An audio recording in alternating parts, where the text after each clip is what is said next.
నా అరెస్ట్ అక్రమం, వెంటనే ఈడీ కస్టడీ నుంచి రిలీజ్ చేయాలి. ఢిల్లీ హైకోర్టులో కేజ్రీవాల్ పిటిషన్. ఓరి తర్వాత 27న విచారిస్తామన్న హైకోర్టు.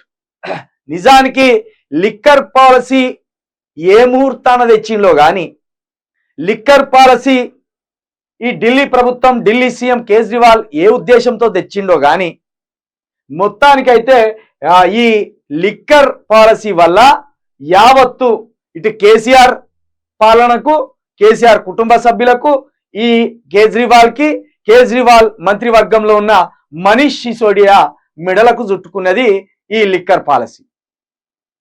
లిక్కర్ పాలసీ యావత్తు జర్మనీ దాకా పోయింది.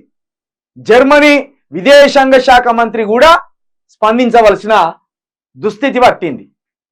జర్మనీ వాళ్ళు కూడా మోడీ మీద దుమ్మెత్తిపోస్తున్నారు.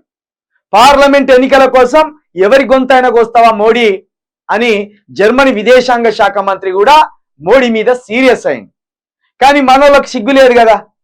పార్లమెంట్ ఎన్నికల కోసం ఎందరినైనా చంపాలి, ఎందరి మీదైనా నిందలేయాలి. అది కేజ్రీవాల్ అయినా, కవిత అయినా, ఇంకొకరైనా.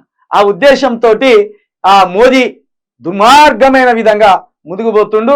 ఈ విషయంలో ఆ కేజ్రీవాల్ ఏమంటాడు, నా అరెస్టు అక్రమం, నన్ను వెంటనే రిలీజ్ చేయాలి, ఈడీ నాకు కస్టడీ నుండి వెంటనే రిలీజ్ చేయాలి అనే ఒక రిక్వెస్ట్ ను కూడా ఢిల్లీ హైకోర్టులో కేజ్రీవాల్ ఆ పిటిషన్ వేసినట్టున్నది.